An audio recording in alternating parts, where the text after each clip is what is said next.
Hoje a ferroada do nosso canal Zangão Blues será sobre os titãs que habitam o nosso cosmos brasileiro e também sobre os porcos comunistas na alegoria de George Orwell, nas fazendas do país da maravilha financeira do Lula. E para isso, vamos nos transportar ao Olimpo, lá nas nuvens, donde vivem os deuses, os titãs togados. Não esqueça de se inscrever, comentar, deixar o seu like e compartilhar esse vídeo. É o único canal que mete o ferrão sem dó. Olha só, antes de adentrarmos, vou explicar bem de leve e rapidinho sobre os heróis da mitologia grega, para que você possa entender esse vídeo de hoje. É bem rapidinho, aguenta aí. Quem é Cronos e Zeus na mitologia grega? Cronos, na mitologia grega, era um dos titãs que governou durante a Era Dourada. Cronos queria dominar o cosmos, ser um ditador no universo.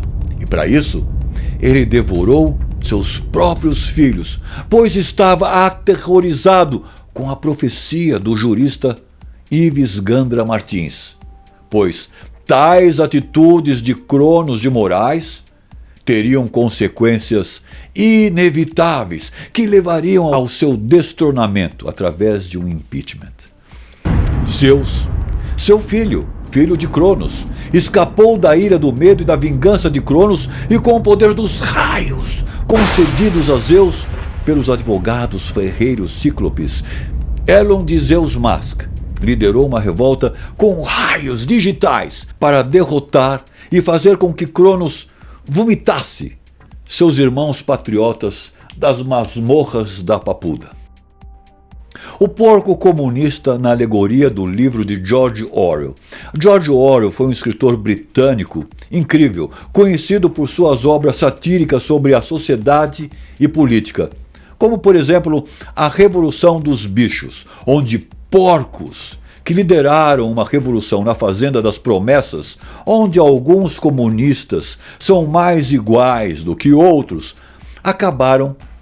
esses porcos, esses animais, acabaram por se tornar tão tirânicos e sanguinários quanto os humanos.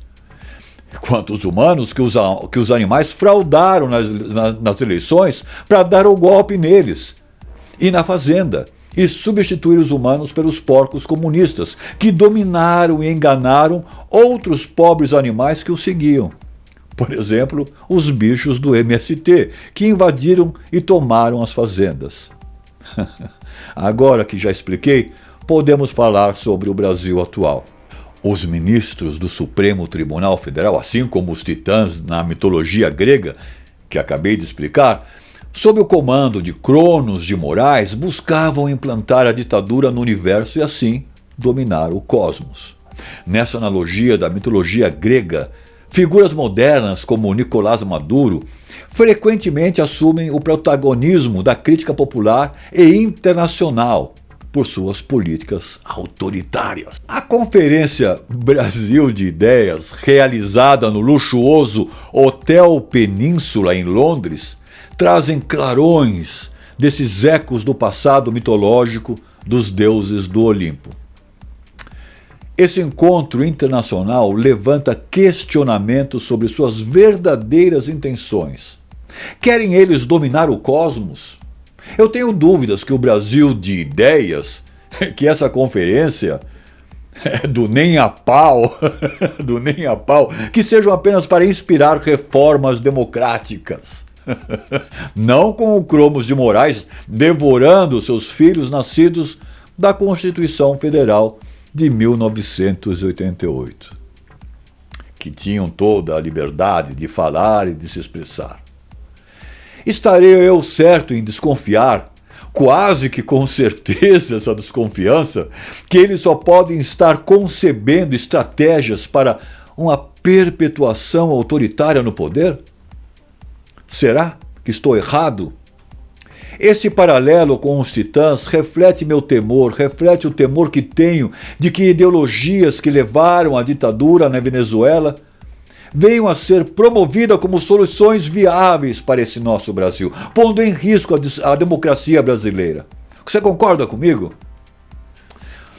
E nesse grande evento, nesse campo de batalha Titanomaque, essa batalha de titãs autoritários e de porcos comunistas corruptos, criou-se uma tempestade financeira e política que envolve os deuses do Olimpo, do poder judiciário, até os corredores terrestres das vilas financeiras do setor econômico do Brasil.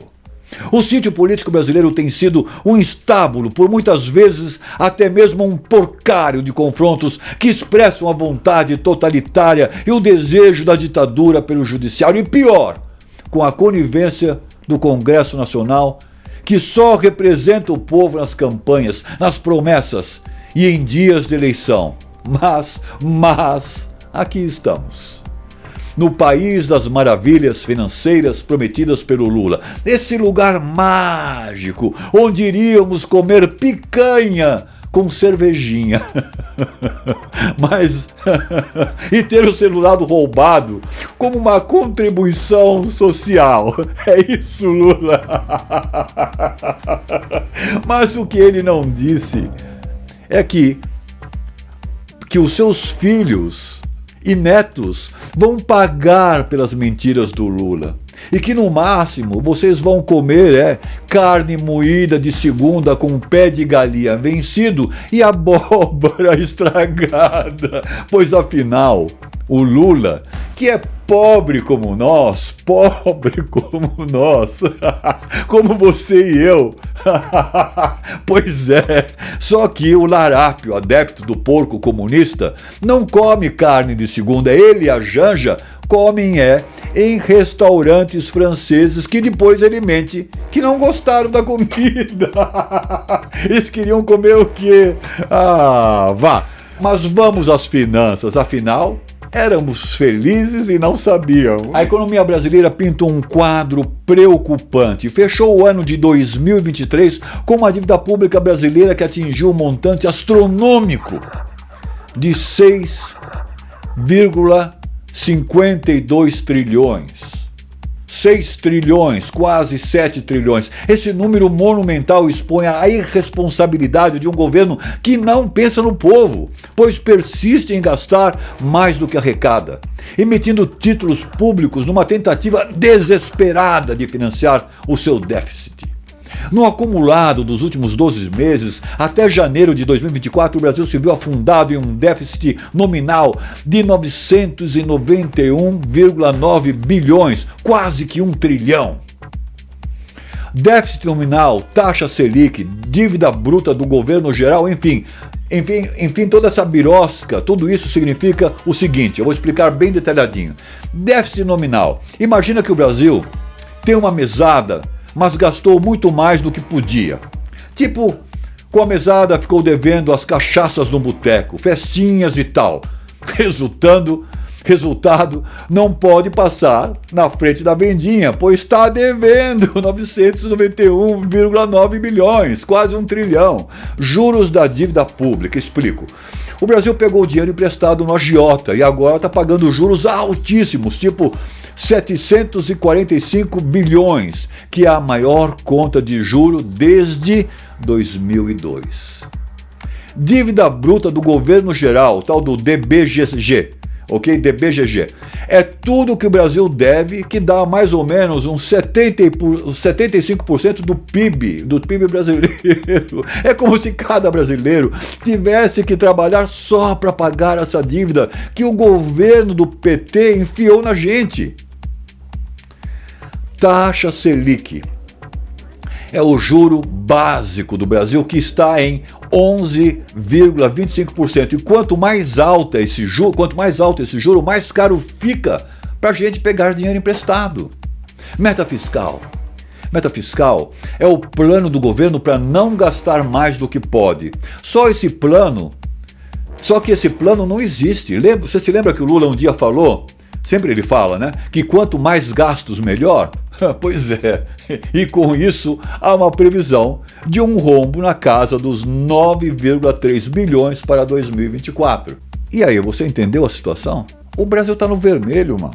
E o governo está gastando com viagens absurdas, com empréstimos a outros países, com mobília no Palácio da Alvorada, dando 6 milhões para a festinha com espetinho de camarão no IBGE, e a Previdência com um rombo de 328 bilhões de reais. A Previdência, de novo.